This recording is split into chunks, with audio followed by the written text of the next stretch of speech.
నమస్తే, welcome to Suman TV. నేను గిరిజ. 2025 ఆంగ్ల సంవత్సరంలో ద్వాదశ రాశుల వారికి ఏ విధంగా ఉండబోతోంది? అందులోనూ ఈ ఏడాదిలో 4 గ్రహాల మార్పు అయితే జరుగుతుంది అని అంటున్నారు. అటు గురుగ్రహం కానివ్వండి, శనిగ్రహం కానీ, అలాగే వీటితో పాటు రాహుకేతువులు కూడా మార్పు జరగబోతోంది. సో వీటి మార్పు ఈ 12 రాశుల వారికి, ఈ రాశి వారిపై ఎలాంటి ప్రభావాన్ని చూపిస్తుందో తెలిపేందుకు ఇవాళ మనతో పాటు ప్రముఖ జ్యోతిష్య పండితులు బ్రహ్మశ్రీ నందిబట్ల శ్రీహరి శర్మ గురువుగారు ఉన్నారు. వారితో మాట్లాడదాం. గురువుగారు నమస్కారం. వాగర్థావివ సంపృక్తౌ వాగర్థ ప్రతిపత్తయే జగతః పితరౌ వందే పార్వతీ పరమేశ్వరౌ. సదాశివసమారంభాం శంకరాచార్య మధ్యమాం అస్మదాచార్య పర్యంతం వందే గురు పరంపరాం. ఆదిత్యాయ చ సోమాయ మంగళాయ బుధాయ చ గురుశుక్ర శనిభ్యశ్చ రాహవే కేతవే నమః. శృంగేరి జగద్గురు పీఠాధిపతులకి, కంచి పీఠాధిపతులకి నమస్కారములు తెలియజేసుకుంటూ కార్యక్రమాన్ని ప్రారంభిద్దాం. గురువుగారు, 2025 సంవత్సరానికి సంబంధించి కర్కాటక రాశి వారికి స్థితిగతి ఎలా ఉండబోతోంది? గ్రహ గమనం ఏ విధంగా ఉంటుంది అంటారు? తెలియజేస్తారా? వీక్షించేటువంటి ప్రేక్షకులకి మనవి, ఈ ఆంగ్ల నూతన సంవత్సరం 2025 సంవత్సరంలో జనవరి 1వ తారీఖు నుంచి డిసెంబర్ 31వ తారీఖు వరకు వివిధ రాశుల వారికి గ్రహగతుల యొక్క ప్రభావం వలన ఏ విధంగా ఉండబోతుంది, మంచి చెడు అనేటువంటి విషయాల గురించి సవివరమైనటువంటి విశ్లేషణాత్మకమైనటువంటి ఫలితముల గురించి తెలిపే ప్రయత్నము చేస్తాను. అయితే ప్రేక్షకులు గమనించాల్సినటువంటి అంశం ఏంటంటే, ఈ క్రోధినామ సంవత్సరం ఇంకా పూర్తి కాలేదు.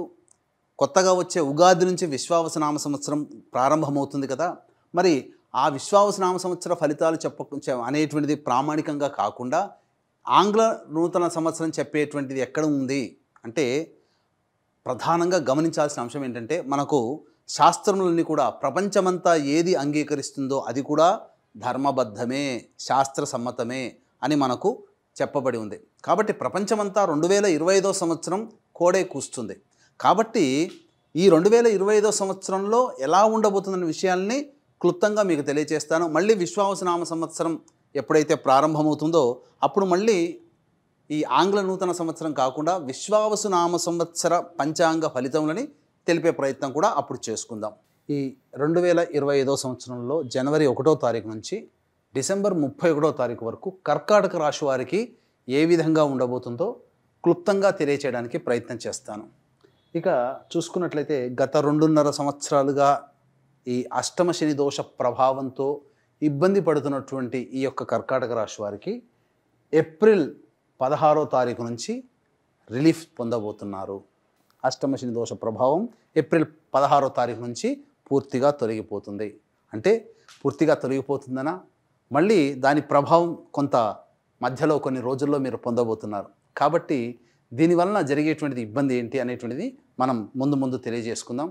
ఇక గోచార గురుడు కూడా చూసుకున్నట్లయితే కొంతకాలము యోగదాయకంగా ఉండడం, ఖర్చులు అనేటువంటివి ధర్మపరంగా ఖర్చులు, తీర్థయాత్ర, క్షేత్ర సందర్శనం ఇవన్నీ కూడా ఈ యొక్క కర్కాటక రాశి వారికి ఉండబోతున్నాయి. ముఖ్యంగా చూసుకున్నట్లయితే ప్రధానంగా ఈ కర్కాటక రాశి వారికి మొహమాటానికి పోతే ఏదో అయినట్టుగా వీరికి సమస్యలు వచ్చినా వాటిని పరిష్కరించుకోలేకపోతారు. మొహమాటం కొద్దీ సమస్యల్ని కొని తెచ్చుకుంటారు ఈ సంవత్సరంలో. కాబట్టి నిర్మోహమాటంగా ఉండేటువంటి స్వభావాన్ని అలవర్చుకోండి. ఇక ఈ యొక్క కర్కాటక రాశిలో ఉద్యోగం చేస్తున్నటువంటి వాళ్ళు ఎవరికైనా కానీ ప్రమోషన్స్ ఉండబోతున్నాయి. ఏ సమయంలో ప్రమోషన్స్ ఉండబోతున్నాయి అనే విషయాన్ని కూడా తెలుసుకుందాం. ఇక నిరుద్యోగస్తులకి ఉద్యోగ భద్రత లేదా ఉద్యోగము జూలై తర్వాత ఏర్పడే అవకాశాలు గోచరమవుతున్నాయి. ఇక ఈ యొక్క కర్కాటక రాశి వారిలో జన్మించినటువంటి విద్యార్థులు బాగా కష్టపడితే తప్ప ఫలితం ఉండదు. కారణం జ్ఞాపక శక్తి లోపించడం, అంతే తప్ప ఇతరత్ర ఏ ఇబ్బంది కాదు. మీ యొక్క ప్రయత్నంలో ఏమాత్రం లోపం ఉండదండి. ఆశ్లేష నక్షత్రంలో అనగా సంబంధించినటువంటి పుష్యమి నక్షత్రంలో పునరుసు నక్షత్రం 4వ పాదంలో జన్మించినటువంటి వాళ్ళకి ఏ విధమైనటువంటి మీ యొక్క ప్రయత్నం లోపం అంటూ ఉండదు. కానీ గ్రహ సంచార ప్రభావం వలన జ్ఞాపక శక్తి లేకపోవడం వల్ల ఇబ్బందికర పరిస్థితులు. కాబట్టి తక్కువ శాతంతో ఉత్తీర్ణత పొందుతారు. కోరుకున్నటువంటి విద్యాలయ సంస్థలలో ప్రవేశం పొందడానికి అధిక శ్రమ చేయాల్సి వస్తుంది.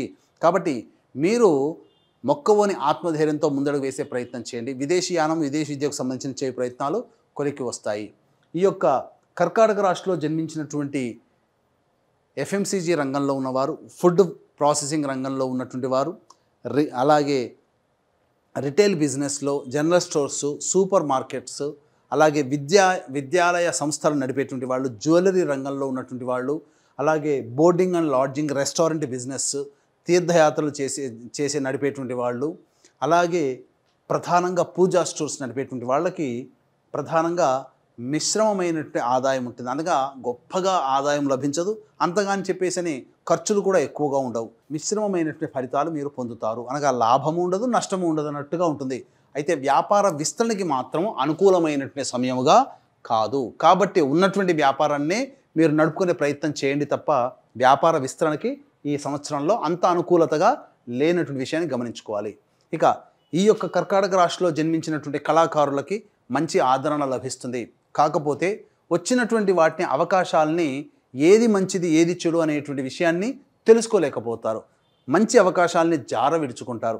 కాబట్టి పెద్దల యొక్క సహాయ సహకారాలతో టీవీ, సినిమా, కళారంగంలో ఉన్నటువంటి వాళ్ళు జాగ్రత్తలు పాటించండి. అన్ని ఫ్రేమ్స్లో వర్క్ చేసేటువంటి వాళ్ళకి అవకాశాలు, పెద్దల సహాయ సహకారాలు వస్తాయి, కానీ అవకాశాలని సరైనటువంటి సమయంలో వినియోగించుకోలేకపోతారు. ఇదొక్కటే వీరికి ఉన్నటువంటి లోపం. ఈ యొక్క కర్కాటక రాశిలో జన్మించినటువంటి రాజకీయ నాయకులకి, అలాగే ప్రజా సంబంధమైనటువంటి వృత్తి వ్యాపారాల్లో కానీ, ప్రజా సంబంధంతో లింక్ ఉన్నటువంటి ఎటువంటి వ్యక్తులకైనప్పటికీ కూడాను ఆదరణ బాగుంటుంది.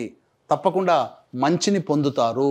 అలాగే చూసుకున్నట్లయితే నామినేటెడ్ పదవితోనైనా కానీ మీకు లభించి తీరుతుంది.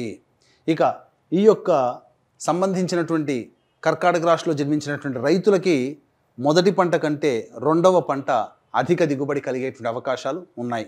కాబట్టి రెండవ పంట దిగుబడి మీకు అధిక లాభసాటిగా ఉంటుంది. ఇక చూసుకున్నట్లయితే రొయ్యలు, చేపలు, ఇటువంటి పౌల్ట్రీ రంగంలో ఉన్నటువంటి వారికి ఈ మే 9వ తారీఖు వరకు అనుకూలమైనటువంటి సమయము. మే 9వ తారీఖు వరకు అన్ని విధాలుగా యోగదాయకంగా ఉండేటువంటి సమయముగా ఈ కర్కాటక రాశి వారికి తెలియజేయబడుతుంది.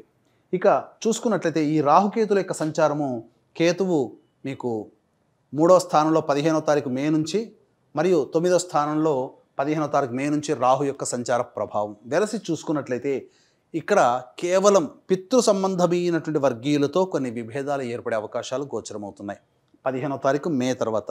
ముఖ్యంగా తండ్రి గారి ఆరోగ్యం పట్ల శ్రద్ధ వహించాల్సినటువంటి పరిస్థితి, ఇది మనం చెప్పుకోదగినదిగా చెప్పవచ్చు. ఇక గమనించుకున్నట్లయితే ప్రధానంగా క్రీడా రంగంలో ఉన్నటువంటి వాళ్ళకి వాళ్ళ ప్రతిభకి తగ్గట్టుగా మంచి స్థితిగతులు గోచరమవుతున్నాయి. ఇక మనం గ్రహ సంచార ప్రభావాన్ని తెలుసుకొని తద్వారా మనం ఈ యొక్క వివరాలలోకి వెళ్ళినట్లయితే మే 9 వరకు వృషభ రాశిలో సంచారం చేస్తున్నటువంటి కారణం చేత కర్కాటక రాశి వారికి అద్భుతమైనటువంటి పురోగతి ఏర్పడబోతుంది. అనగా ఏంటి పురోగతి అంటే? ఏమీ లేదండి, మీరు చేసే ప్రతి ప్రయత్నం కలిసి వస్తుంది. కాబట్టి ఏవైనా కానీ మీరు జీవితంలో అభివృద్ధి బాటలో ఉండాలి, కొత్త ప్రయత్నాలు చేయాలి, కొత్త వ్యాపారాలు మీరు ప్రారంభించాలనుకున్నప్పుడు ఏప్రిల్ 16వ తారీఖు నుంచి మే 9 ఉన్నటువంటి మధ్యకాలము అద్భుతమైనటువంటి కాలం. ఈ సమయంలో మీరు బీజం వేయండి, తప్పకుండా అది మానై కూర్చుంటుంది. ఇక చూసుకున్న మే 9 నుంచి సెప్టెంబర్ 28 వరకు మిథున రాశిలోకి సంచారం చేస్తుంటాడు. తద్వారా ఏమవుతుంది? ధర్మపరమైనటువంటి, ధార్మికపరమైనటువంటి ఖర్చులు అవుతాయి. పూజా సంబంధంగా పూజలు ఎక్కువగా చేయడము, క్షేత్ర సందర్శనం. మీరు అనుకోరు కానీ దేవాలయాన్ని సందర్శనం చేస్తారు. ఏ మతంలో ఉన్న వాళ్ళైనా ఆ మతానికి సంబంధించినటువంటి దేవాలయంలో వాళ్ళు ఉంటారు. దైవ అనుగ్రహం కలుగుతుంది. మఠాధిపతులు, పీఠాధిపతుల యొక్క ఆశీర్వచనం, మీ మత పెద్దల యొక్క ఆశీర్వచనం మే 9 నుంచి సెప్టెంబర్ 28వ తారీఖు మధ్యకాలంలో తీసుకుంటారు. ఇక సెప్టెంబర్ 28వ తారీఖు నుంచి నవంబర్ 11వ తారీఖు రోజున వరకు కూడా చూసుకున్నట్లయితే దాదాపు ఒక 45 రోజుల పాటు కర్కాటక రాశిలోనే అతిచార ప్రభావం చేత గురుగ్రహ సంచారం చేస్తున్నటువంటి కారణం చేత ఓవర్ వెయిట్ అయ్యేటువంటి అవకాశాలు గోచరమవుతున్నాయి. ముఖ్యంగా పెద్దల యొక్క సహాయ సహకారాలని సకాలంలో గుర్తించలేకపోతారు, ఖర్చులు అధికంగా అవుతాయి అనే విషయాన్ని గుర్తుపెట్టుకోవాలి. నవంబర్ 12 నుంచి డిసెంబర్ 28 వరకు మళ్ళీ వక్రీకరించి స్థితి పొంది ఉండడం, ఈ కారణం చేత ఖర్చులు ఉంటాయి. కాబట్టి ఎప్పటి వరకు వీరికి అనుకూలంగా ఉంటుందంటే మే 9 వరకు ఉన్నటువంటి సమయం సంపూర్ణంగా అనుకూలంగా ఉండేటువంటి సమయమే అని చెప్పవచ్చు. ఇక శని ప్రభావం చూసుకున్నట్లయితే 16వ తారీఖు వరకు కుంభరాశిలో సంచారం చేస్తున్నా 16 నుంచి శని మీనరాశిలోకి సంచారం చేయడం ప్రభావం కారణం చేత ఏ అష్టమ శని దోష ప్రభావం నుంచి ఈ కర్కాటక రాశి వాళ్ళు బయటపడతారు. ఇక సంతోషమా అని అనుకుంటే ఇక్కడే వచ్చిందండి పెద్ద చిక్కు. గమనించాల్సినటువంటిది ఏప్రిల్ అనగా ఈ జూలై 8వ తారీఖు రోజు నుంచి వక్రీకరించి స్థితి పొంది ఉంటాడు అన్నప్పుడు ఏమవుతుంది, మళ్ళీ అష్టమ శని దోష ప్రభావము ఫలితాలు పొందుతారు. మళ్ళీ అక్టోబర్ 10న కుంభంలోనే ఉంటాడు, కానీ కుంభంలో కూడా వక్రీకరించి నవమ స్థానం. కాబట్టి జూలై 8వ తారీఖు నుంచి అక్టోబర్ 9వ తారీఖు వరకు, అనగా జూలై అంటే ఆగస్టు, సెప్టెంబర్, అక్టోబర్, ఈ 3 నెలల కాలము మీకు పరీక్షా కాలము. అనగా సమస్యలు వస్తాయి. ఎందుకు వస్తున్నాయో తెలియదు. అష్టమ శని వెళ్ళిపోయిందన్నారు, మళ్ళీ మాకెందుకు ఇంకా సమస్యలు వస్తున్నాయంటే ఈ 3 నెలల కాలంలో మీరు అష్టమ శని దోష ప్రభావాన్ని పొందుతారు. ఇక చూసుకున్నట్లయితే జూలై 8వ తారీఖు నుంచి అక్టోబర్ 10వ తారీఖు వరకు కూడా చూసుకుంటే, ఇక్కడ ఈ అక్టోబర్ కుంభరాశిలోకి సంచారం చేస్తుంటాడు కదా, జూలై 8 నుంచి వక్రీకరించి అక్టోబర్ 10వ తారీఖు నుంచి నవంబర్ 26వ తారీఖు వరకు, కనుక అక్టోబర్, నవంబర్ అంటే దాదాపుగా అక్టోబర్, నవంబర్ నెల కాలంలో కుంభరాశిలోనే వక్రీకరించినటువంటి కారణం చేత కర్కాటక రాశి వారికి దాంపత్య విభేదాలతో ఏదైనా ఉండి దూరం అవుతారు కదా, ఆ దాంపత్య విభేదాలు తొలగిపోతాయి. అనుకూల దాంపత్యత ఉంటుంది, మళ్ళీ కలుసుకుంటారు. వ్యాపార భాగస్వాములు విడిపోయి ఉంటారు కదా, ఎప్పుడో విడిపోయినటువంటి పాత వ్యాపార భాగస్వాములు కలిసి మళ్ళీ నూతన వ్యాపారాన్ని చేసే అవకాశం ఈ యొక్క అక్టోబర్ 10 నుంచి నవంబర్ 26వ తారీఖు మధ్య కాలంలో ఉంటుంది. అన్నిటికంటే ముఖ్యంగా ఈ యొక్క కర్కాటక రాశి వారికి సంబంధించి వివాహ ప్రయత్నాలు ఏవైతే ఉన్నాయో జూలై 8వ తారీఖు నుంచి మీకు వివాహం కుదురుతుంది. జూలై 8 తర్వాత వివాహం కావాల్సినటువంటి అబ్బాయిలకి, అమ్మాయిలకి తప్పకుండా వివాహమై జరిగి తీరుతుంది. సంతానవంతులు కూడా అవుతారు. జూలై 8వ తారీఖు తర్వాత సంతాన సౌభాగ్యత అనగా కన్సీవ్ అవ్వడం కానీ లేకపోతే డెలివరీ అవ్వడం కానీ జూలై 8వ తారీఖు తర్వాత కర్కాటక రాశి వారికి ఉండబోతుంది. ఇక గమనించుకున్నట్లయితే ఈ యొక్క కర్కాటక రాశిలో జన్మించినటువంటి వారికి ప్రధానంగా ఉద్యోగార్థులలో అనగా ఎప్పుడు ఉద్యోగం లభిస్తుంది అనేటువంటి చూసుకుంటే, నిరుద్యోగస్తులకి లేదా ఉద్యోగంలో ఉన్నటువంటి వారికి ప్రమోషన్స్ కానీ, బదిలీలతో కూడుకున్నటువంటి ప్రమోషన్స్ కానీ, లేకపోతే ఇతరత్ర వ్యవహారాల్లో అనగా చూసుకున్నట్లయితే ఏప్రిల్ 12వ తారీఖు నుంచి మే 13వ తారీఖు వరకు, అలాగే మే 13వ మనకు చూసుకున్నట్లయితే ఏప్రిల్ 12వ తారీఖు నుంచి మే 13వ తారీఖు వరకు, మరియు జూన్ అనగా ఏప్రిల్ 12వ తారీఖు నుంచి జూన్ 14వ తారీఖు వరకు అనుకూలమైనటువంటి సమయము. నిరుద్యోగస్తులకి ఏప్రిల్ తర్వాత మీకు ఉద్యోగ భద్రత, ఉద్యోగం లభిస్తుంది. ఆల్రెడీ ఉద్యోగంలో ఉన్నటువంటి వారికి ప్రమోషన్స్తో కూడుకున్నటువంటి బదిలీలు కానీ లేదా కోరుకున్న చోటికి బదిలీలు కానీ అనుకూలమైనటువంటి సమయంగా ఈ యొక్క కర్కాటక రాశిలో జన్మించినటువంటి వారికి చెప్పవచ్చు. ఇక సెప్టెంబర్ 17వ తారీఖు నుంచి అక్టోబర్ 16వ తారీఖు వరకు మధ్య ఉన్నటువంటి కాలము కూడా ఉద్యోగంలో అభివృద్ధి ఉంటుంది. నిరుద్యోగస్తులు లేదా ఉద్యోగం మార్పు మళ్ళీ సెప్టెంబర్ టు అక్టోబర్ మధ్య కాలంలో ఉంటుందని చెప్పవచ్చు. ఇక చూసుకున్నట్లయితే జనవరి 21 వరకు కర్కాటకంలోనే ఉన్నటువంటి కుజుడు ఏప్రిల్ 1 నుంచి జూన్ 3వ తారీఖు వరకు మిథున రాశిలో ఉంటాడు. కానీ వక్రీకరించినటువంటి కారణం చేత న్యాయ సంబంధమైనటువంటి విషయాల్లో ఏవైతే ఉంటాయో అవన్నీ కూడాను మీకు అనుకూలంగా తీర్పు వెల్లడవుతుంది. న్యాయ సంబంధమైనటువంటి వృత్తులలో ఉన్నటువంటి వాళ్ళకి నామినేటెడ్ పదవులు ఈ యొక్క సంబంధించినటువంటి జనవరి 21వ తారీఖు నుంచి జూన్ 3వ తారీఖు వరకు ఉన్నటువంటి కాలంగా చెప్పవచ్చు. కాబట్టి చక్కగా మీకు ఈ యొక్క జూన్ వరకు కూడా ఈ సంబంధించినటువంటి లాయర్ వృత్తిలో ఉన్నటువంటి వారికి అనుకూలమైనటువంటి సమయంగా చెప్పవచ్చు. అలాగే రియల్ ఎస్టేట్ రంగంలో ఉన్నటువంటి వారు మీరు ఖచ్చితంగా అనగా ఈ సమయంలో ఏ సమయంలో మీరు కొత్త ప్రాజెక్టులు కనుక చేస్తారు అని అంటే, నూతన ప్రాజెక్టులు అనేటువంటివి ఈ ఏప్రిల్ 1 తర్వాత నుంచి జూన్ మధ్యకాలంలో అనగా April, May, June, April 1 to May 1, May 1 to June 1 అనగా ఈ 2 నెలల కాలంలో నూతన ప్రాజెక్టులు మీరు చేపడతారు. లేదా ఈ 2 నెలల కాలంలో ఏప్రిల్, మే ఈ 2 నెలల కాలంలో మీకు అధికమైనటువంటి లాభ సంపాదన, రావాల్సినటువంటి రాని బాకీలు ఈ యొక్క కర్కాటక రాశిలో ఉన్నటువంటి వాళ్ళకి సంప్రాప్తమవుతాయి. ఇంకా మళ్ళీ చూసుకున్నట్లయితే జూలై 26వ తారీఖు నుంచి సెప్టెంబర్ 11వ తారీఖు వరకు కూడా ఈ యొక్క గ్రహ ప్రభావము చేత నూతన వ్యక్తుల పరిచయ ప్రభావము, తద్వారా మీకు భవిష్యత్తులో యోగదాయకంగా కలగజేసేటువంటి సంఘటనలు వాళ్ళ వల్ల కలుగుతాయి. ముఖ్యంగా మీకు సహాయం చేయడానికి అనగా గత జన్మతో సంబంధం ఉన్నటువంటి వ్యక్తుల యొక్క పరిచయ ప్రభావము ఈ యొక్క జూలై 27వ తారీఖు నుంచి సెప్టెంబర్ 10వ తారీఖు మధ్యకాలంలో ఏర్పడబోతుంది. కాబట్టి ఇది దైవ సంబంధమైనటువంటి సంబంధాలుగా గుర్తించాలి. ఈ సమయంలో వచ్చేట్టుగా మీ గత జన్మతో సంబంధం ఉన్నటువంటి వ్యక్తులు ఈ సంబంధించినటువంటి జూలై 26వ తారీఖు నుంచి సెప్టెంబర్ 10వ తారీఖు మధ్యలో పరిచయం అవుతారు. తద్వారా మీ భవిష్యత్తు యోగదాయకంగా ఉంటుందని చెప్పవచ్చు. అన్ని విధాలుగా చూసుకున్నట్లయితే ఈ యొక్క కర్కాటక రాశి వారికి మంచి శుభ ఫలితాలే పొందుతారు. అయితే ఈ యొక్క కర్కాటక రాశిలో జన్మించినటువంటి మహిళలు మీ యొక్క పేరు ప్రఖ్యాతులు పెంపొందించుకోవడం కోసం మీరు నిజాయితీ నిబద్ధతతో మొక్కవోని ధైర్యంతో మీరు ప్రయత్నం చేయండి. తప్పకుండా ఈ యొక్క కర్కాటక రాశిలో జన్మించినటువంటి స్త్రీలు మంచి స్థితిగతులు పొందుతారు. మీ పేరు మీద స్థిర చరాస్తులు కొనుగోలు కలుగుతుంది. అలాగే గృహం ఏర్పరచుకోవాలి, ఒక స్థిరాస్తి ఏర్పరచుకోవాలనే ఆలోచన కర్కాటక రాశిలో జన్మించినటువంటి వారికి జరగబోతుంది. మీ కలలు సాకారం అవుతాయి. అలాగే ఈ యొక్క కర్కాటక రాశిలో కనుక చూసుకున్నట్లయితే ప్రధానంగా ఈ సంబంధించిన సెప్టెంబర్ 11 నుంచి అక్టోబర్ 25 మధ్యకాలము అనుకూలమైన సమయం కాదు. వాహనాన్ని నడిపేటప్పుడు జాగ్రత్తలు పాటించండి. ఇది ముఖ్యంగా కర్కాటక రాశి వారు ఈ సంబంధించినటువంటి సెప్టెంబర్ 11 నుంచి అక్టోబర్ 24వ తారీఖు మధ్యకాలంలో చూసుకోవాలి. గృహ మార్పులు, గృహంలో మరమ్మతులు, వాహన మార్పులు అనేటువంటివి జరగబోతున్నాయి ఈ సమయంలో.